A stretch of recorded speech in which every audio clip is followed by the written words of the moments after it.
Movie की शुरुआत होती है यूना नाम के एक डोमिनो आर्टिस्ट को दिखाते हुए, जहां वो और उनका हस्बैंड दोनों किसी प्रोजेक्ट के लिए शूट कर रहे होते हैं। इधर हम उनके 14 साल की बेटी किम गा यांग को भी देखते हैं, जो अभी मिडिल स्कूल में पढ़ रही होती है। अब अगले सीन में हम एक प्रोस्टिट्यूट को देखते हैं जो अपने कस्टमर के लिए वेट कर रही थी। कस्टमर आने के बाद उसके घर जाने से पहले वो लोग कुछ सामान लेने एक कन्वीनियंस स्टोर पे चले जाते हैं, जहां यूना भी अपनी बेटी और पति के साथ शॉपिंग कर रही थी। अब वो लड़की जब शॉपकीपर से सिगरेट का 2 पैकेट मांगती है तो वो लेडी उसका एज पूछने लगती है, क्योंकि वो लड़की दिखने में बिल्कुल एडल्ट नहीं लग रही थी।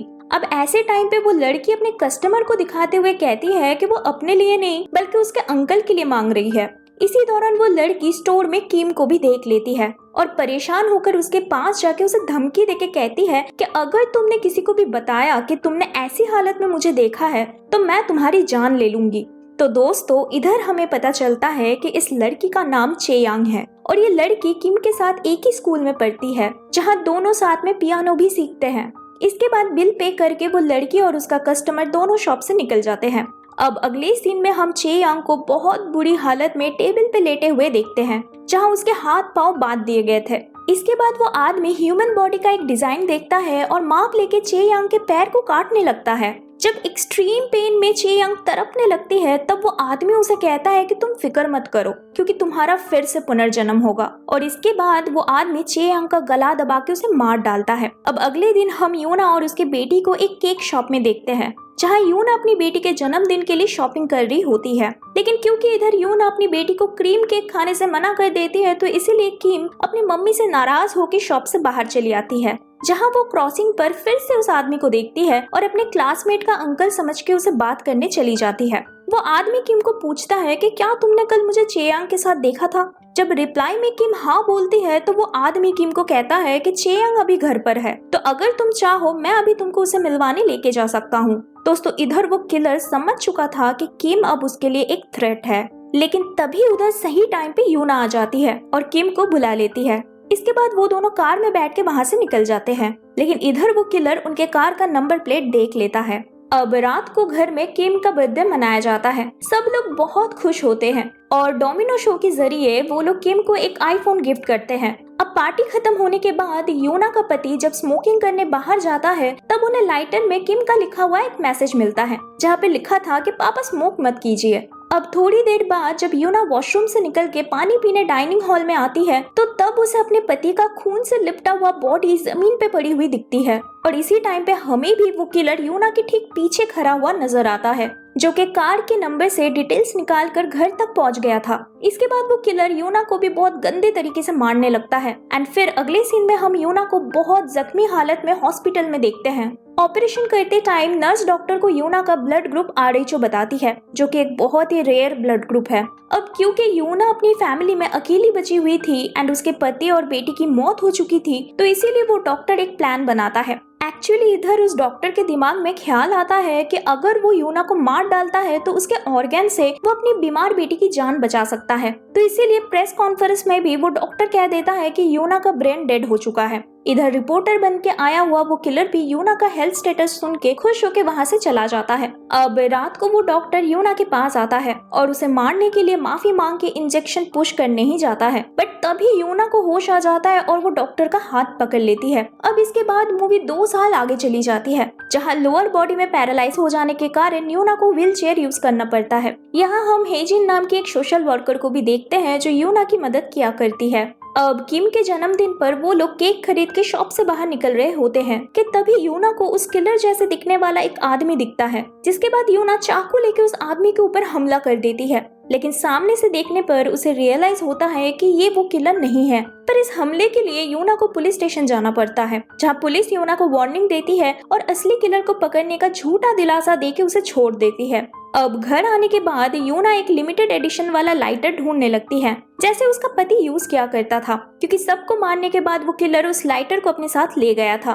तो इसीलिए यूना सेलिंग पोर्टल्स में एडवर्टाइज देती रहती थी। इस उम्मीद में कि शायद किसी दिन वो किलर उस लाइटर को बेचने आ जाए, जिससे वो उस किलर को पकड़ लेगी एंड अपनी बेटी और पति के मौत का बदला ले पाएगी। अब कुछ देर बाद एक सेलर उसे टेक्स्ट करके वही सेम मॉडल का लाइटर बेचने की बात करता है। यूना उस आईडी का आईपी एड्रेस लिख के उस लाइटर में कोई दाग या डिफेक्ट है या नहीं ये पूछ लेती है। अब जवाब में उसे बताया जाता है कि लाइटर में दाग तो नहीं है, बट खुदाई करके डैड डोंट स्मोक लिखा हुआ है। इससे यूना को समझ में आ जाता है कि फाइनली वो किलर तक पहुंच चुकी है, बट एक्साइटमेंट में वो उस आदमी से लाइटर का पिक मांग लेती है, जिसके बाद वो किलर रिप्लाई ना देके चैट लीव करके चला जाता है। अब अगले दिन वो कुछ गुंडों के पास से गन खरीद लेती है, बट वो गुंडे जब देखते हैं कि यूना एक अपाहिज औरत है तो वो लोग उसका पीछा करके उसको मार के उसके पास से गन छीन लेते हैं। अब इस हादसे के बाद हेजिन यूना के घर आती है उसे संभालने के लिए। इधर हेजिन यूना से कहती है कि उसे ब्रेस्ट कैंसर है, तो एटलीस्ट यूना की लाइफ उससे काफी बेहतर है क्योंकि उसे ऐसी कोई बीमारी नहीं है। हेजिन बोलती है कि उसे बहुत मन था अपने ऑर्गन्स किसी जरूरतमंद को डोनेट करने की, बट कैंसर होने के कारण वो ऐसा नहीं कर सकती है। अब ऑर्गन डोनेशन रिलेटेड बातें सुनकर यूना के दिमाग में एक आइडिया आता है। उसे अच्छे से पता था कि अपाहिज होने के कारण वो उस किलर के साथ अकेले फाइट नहीं कर पाएगी, बट अगर वो अपने ऑर्गन्स को बेच के दूसरे लोगों की मदद ले लेती है तो वो आसानी से उस किलर को पकड़ के मार सकती है। इसके बाद अगले दिन वो उसी डॉक्टर को मिलने बुला लेती है जिसने उसको मारने की कोशिश की थी। यूना उस डॉक्टर को ऐसे लोगों की लिस्ट निकालने के लिए कहती है जिसको इमीडिएटली ऑर्गन डोनेशन की जरूरत है। वो डॉक्टर ऐसे इल्लीगल काम करने के लिए राजी तो नहीं होता है, बट जब यूना अपने ऑर्गन उसके बेटी को डोनेट करने की बात करती है तब वो डॉक्टर अपनी बेटी की जिंदगी के लिए राजी हो जाता है। यूना कहती है कि इस प्लान को अंजाम देने के लिए 5 लोग होने चाहिए। अब डॉक्टर और खुद को छोड़ के उसे ऐसे और 3 लोगों की जरूरत है, जिसमें से पहला हैकर या प्रोग्रामर होना चाहिए जो किलर का लोकेशन ट्रेस कर पाए, दूसरा जो उस किलर पर नजर रख सके और तीसरा जो उस खूनी को पकड़ के उसके पास लेके आए। अब इसके बाद वो डॉक्टर यूना के रिक्वायरमेंट के अनुसार 3 लोगों को सिलेक्ट कर लेता है। पहला उनमें से जैंग हो नाम का एक आदमी होता है जिसके बीवी को लिवर की जरूरत थी। जैंग पास्ट में एक गैंगस्टर रह चुका होता है जिसके कारण उसको अच्छे से फाइट आती थी और स्ट्रॉन्ग होने के कारण उसे चूज किया जाता है किलर को यूना के पास लेके आने के लिए। दूसरा नाम च्योल होता है जो एक इंजीनियर था। उसका एक आंख खराब होने की वजह से उसको कॉर्निया की जरूरत थी। इससे चूज किया जाता है किलर के ऊपर नजर रखने के लिए। एंड लास्ट पार्क जेओंग नाम की एक लड़की होती है जिसके माँ को लिवर चाहिए था। पार्क एक कंप्यूटर टेक्नीशियन होती है तो इसीलिए उसे चूज किया जाता है किलर को ट्रेस करके ढूंढ निकालने के लिए। अब यूना पर्सनली इन लोगों के साथ मिलने जाती है, बट हर कोई उसको रिफ्यूज कर देता है स्कैमर समझ के। इसके बाद यूना उस डॉक्टर को फोन करके उन लोगों को कन्विंस करने के लिए बोलती है, जिसके बाद वो डॉक्टर हर किसी को इंडिविजुअली बुला के उसको प्लान समझाने की कोशिश करता है। तीनों यूना को फ्रॉड समझ रहे थे, बट एक डॉक्टर के कहने पर फाइनली वो लोग इस काम को करने के लिए राजी हो जाते हैं। इसके बाद पार्क यूना से किलर का आईपी एड्रेस लेके उसके बॉस के पास जाती है और उनसे आईपी एड्रेस ट्रेस करने के लिए मदद मांगती है, बट इसके लिए उसका बॉस बदले में उसे डर्टी प्रपोजल देता है। अब क्योंकि पार्क को अपनी मम्मी के लिए इमीडिएटली किडनी चाहिए होता है तो वो सब कुछ करने के लिए राजी हो जाती है और फिर आईपी एड्रेस से किलर का लोकेशन निकाल के वो यूना को बता देती है। इसके बाद उस एड्रेस पर नाम चियल को भेजा जाता है वेरीफाई करने के लिए कि वो उसी किलर का घर है या नहीं। अब जब नामचियल उस घर को चेक कर रहा होता है तो उसे लड़कियों की बहुत सारी चीजें मिलती है एंड कुछ देर बाद उसे वो लाइटर भी मिल जाता है जो यूना का पति यूज किया करता था। तो इससे कंफर्म हो जाता है कि ये उसी किलर का घर है। अब फाइनली उस किलर को पकड़ने के लिए जैंग को भेजा जाता है। जब वो घर के बाहर किलर का वेट कर रहा होता है तब उस घर के सामने एक आदमी आता है, लेकिन जैंग उसका नाम पूछते ही वो वहाँ से भागने लगता है। बट कुछ देर बाद जैंग उसे पकड़ लेता है और यूना के पास लेके आता है। इधर यूना देखते ही समझ जाती है कि ये आदमी वो किलर नहीं है। पूछताछ करने पर उस आदमी से पता चलता है कि वो एक चोर है। कुछ दिन पहले जब वो एप्पल कॉफी नाम के कैफे के पार्किंग एरिया में काम कर रहा था तब उसने किलर के कार को पार्क किया था। उसका गाड़ी और अंदर के सामान को देखते हुए उसे लगा था कि ये आदमी बहुत रिच होगा, तो इसीलिए वो उस किलर के घर में चोरी करने गया था। अब सब कुछ जानने के बाद यूना सबको कॉल करके बता देती है कि ये आदमी किलर नहीं है और पार्क को एप्पल कॉफी कैफे का सीसीटीवी फुटेज निकालने के लिए कहती है एंड सबको साफ कह देती है कि जब तक वो लोग असली किलर को पकड़ नहीं लेते हैं तब तक यूना अपने ऑर्गन्स डोनेट नहीं करेगी। अब अगले दिन जैंग डॉक्टर के साथ मिलके यूना को मारने की प्लानिंग करता है क्योंकि उसकी बीवी कभी भी मर सकती थी, तो इसीलिए वो कोई रिस्क लेना नहीं चाहता था।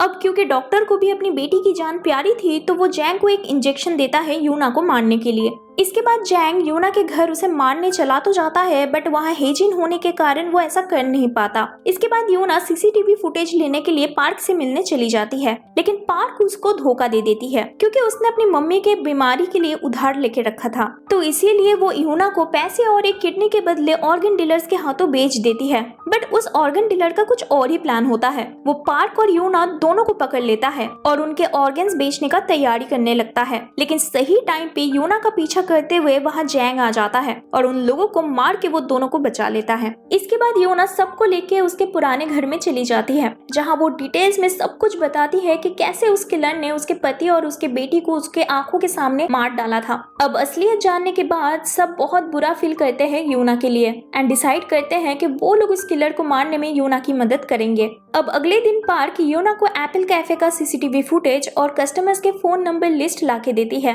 उस फुटेज में उसको किलर साफ दिखाई देता है, बट वो कंफर्म करने के लिए कस्टमर्स के नंबर्स पर कॉल करने लगती है, जिसमें से एक नंबर उस किलर का होता है। जब दूसरी तरफ से वो किलर यूना का कॉल उठा लेता है तो आवाज सुन के यूना कंफर्म हो जाती है कि ये वही किलर है। अब अगले सीन में वो किलर एक प्रोस्टिट्यूट को घर लेके आता है, बट उस लड़की को जब किलर पे डाउट होता है तो वो वहाँ से भागने की कोशिश करती है, लेकिन वो किलर उसको पकड़ लेता है और उसे मार के बाल समेत उसका स्कैल्प काट के अलग से सजा के रखता है। अब कहानी में आगे यूना और नाम चेओल किलर के घर के सामने चले जाते हैं। जब किलर घर से बाहर निकल जाता है तब यूना डिसाइड करती है घर के अंदर जाने के लिए। अंदर उसको वॉल पर बहुत सारे डॉल्स दिखते हैं जिसको किलर ने अच्छे से सजा के रखा था। दोस्तों यहाँ हमें पता चलता है कि ये किलर एक जाना माना डॉल मेकर है जिसका नाम होता है ओजेऊ। वो प्रोस्टिट्यूट लड़कियों को मार के उनके बोन से पाउडर बना के ऐसी डॉल्स बनाया करता था, क्योंकि उसका मानना था कि एज अ क्रिएटर गंदी चीजों को अच्छी चीजों में बदलना ही एक आर्टिस्ट का काम होता है, और यहाँ वो प्रोस्टिट्यूट लड़कियों को गंदा माना करता था। मीनवाइल इधर किलर के घर में यूना को अपनी बेटी की फोन और लॉकेट दिखती है। वो उसे लाने की कोशिश करती है, लेकिन तभी वो किलर घर लौट आता है अपनी वॉलेट भूल जाने की वजह से। किलर यूना को देख लेता, बट तभी नाम चेओल दरवाजे पे आ जाता है और सेल्समैन बनके किलर को परेशान करने लगता है। अब किलर के जाने के बाद यूना सेफली गाड़ी में आ जाती है और नाम चेओल को अपनी बेटी की नेकलेस के बारे में बताती है, बट इतना रिस्क देख के नाम चेओल फिर से उस घर में जाने के लिए मना कर देता है। इसके बाद यूना हेजिन के घर डिनर करने जाती है। दोनों का ये आखिरी मुलाकात है, ये सोच के वो अपना लकी लॉकेट हेजिन को दे देती है। अब आगे मूवी में नाम चेओल यूना के दर्द को समझते हुए वो लॉकेट लाने किलर के घर चला जाता है एंड इधर जैंग उस किलर के ऑफिस के बाहर उस पर नजर रख रहा होता है, पर क्योंकि उस किलर ने रिसेंटली अपने घर में सीसीटीवी कैमरा लगाया हुआ होता है तो इसीलिए उसको घर के अंदर नाम चेओल दिख जाता है। इसके बाद वो चालाकी से अपने घर आ जाता है और जैंग को इस बात की कोई खबर नहीं होती है। नाम चेओल कुछ समझ पाता उसके पहले ही वो किलर उसको पकड़ लेता है और सर्च करने पर नाम के पास से उस किलर को किम का लॉकेट मिलता है। बार बार पूछने के बाद भी जब नाम कुछ भी नहीं बताता है तो वो किलर उसे भी मार डालता है। इसके बाद उसके फोन में सबसे ज्यादा डायल्ड नंबर पर कॉल कर लेता है, क्योंकि किलर समझ गया था कि उसे कोई मारना चाहता है। इधर यूना जब नाम चेओल समझ के फोन उठा के बोलने लगती है तो वो किलर उसकी बातों से श्योर हो जाता है एंड दूसरी तरफ साइलेंस देख के यूना भी समझ जाती है कि किलर को अब उनके बारे में पता चल गया है। अब आगे वो किलर रिपोर्टर बन के पुलिस स्टेशन और हॉस्पिटल में कॉल करके यूना का एड्रेस पता कर लेता है, और इधर जब यूना को भी समझ आता है कि वो किलर अब आसानी से उसका एड्रेस पता कर लेगा तो वो रियलाइज करती है कि उसने हर जगह पर हेजिन का एड्रेस दे के रखा है। अब जब यूना हेजिन को वार्न करने के लिए कॉल करती है तो दूसरे साइड से किलर फोन उठाता है। इसके बाद यूना और जैंग हेजिन के घर जब तक पहुंचते हैं उसके पहले ही किलर ने हेजिन को मार के पूरे घर में आग लगा डाला होता है। इसके बाद यूना अकेले ही क्रूमेशन होम में चली आती है जहाँ उसके पति और बेटी की अस्थियों को रखा गया था। अब वो उस किलर से अकेले लड़ना चाहती थी, क्योंकि उसके वजह से ऑलरेडी 2 लोगों की जान चली गई थी, तो इसीलिए वो बाकी 3 लोगों की जान को खतरे में नहीं डालना चाहती थी। इसके बाद वो किलर यूना का पीछा करते हुए क्रूमेशन होम में पहुंच जाता है और उसे सीढ़ियों से फेंक के मारने की कोशिश करता है, पर तभी सही टाइम पे वहाँ जैंग पहुंच जाता है और यूना को बचा लेता है एंड फिर उस किलर का पीछा करके जैसे तैसे के उसे मार के बेहोश करके उसको यूना के घर लेके आता है। लेकिन थोड़ी देर बाद होश आने पर वो किलर पीछे से जैंग के ऊपर अटैक कर देता है और फिर यूना को कॉल करके जल्दी से घर आने के लिए कहता है। अब इधर यूना परेशान होकर पार्क को कॉल करके जैंग को बचाने के लिए कहती है और खुद किलर के घर जाके उसके डॉल्स तोड़ने की वीडियो बना के उस किलर को भेज देती है एंड धमकी देती है कि अगर उसने अभी के अभी जैंग को जिंदा नहीं छोड़ा तो वो उसके सारे डॉल्स को बर्बाद कर देगी। इसके बाद वो किलर गुस्से में पागल हो जाता है और यूना को मारने जल्दी से अपने घर चला जाता है, जहाँ पहले पार्क उसे रोकने की कोशिश करती है, पर जब वो किलर पार्क को मारने लगता है तो यूना उसके बाकी डॉल्स को भी तोड़ने लगती है। इसके बाद किलर पार्क को छोड़ के यूना को मारने जाता है,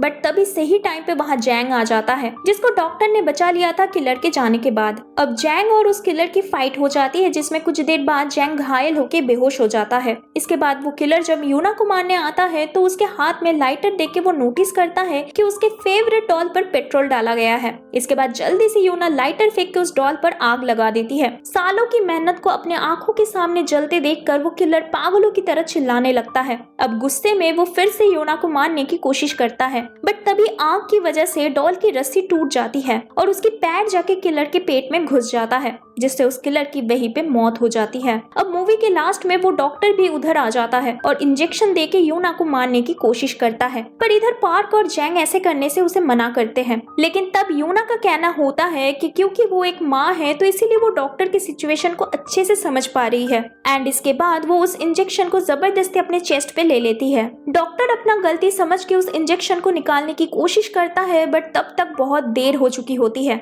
एंड यूना के मौत के साथ ये मूवी इधर ही खत्म हो जाती है। दोस्तों, पोस्ट क्रेडिट सीन में हमें डॉक्टर पार्क और जैंग की फैमिली को दिखाया जाता है, जहां यूना के ऑर्गन से डॉक्टर की बेटी, पार्क की मॉम और जैंग की बीवी को एक दूसरी लाइफ जीने के लिए मिलता है। तो दोस्तों, अगर ये वीडियो आपको पसंद आई तो चैनल को सब्सक्राइब और वीडियो पर लाइक एंड कमेंट करना मत भूलिएगा। मिलते हैं नेक्स्ट वीडियो में।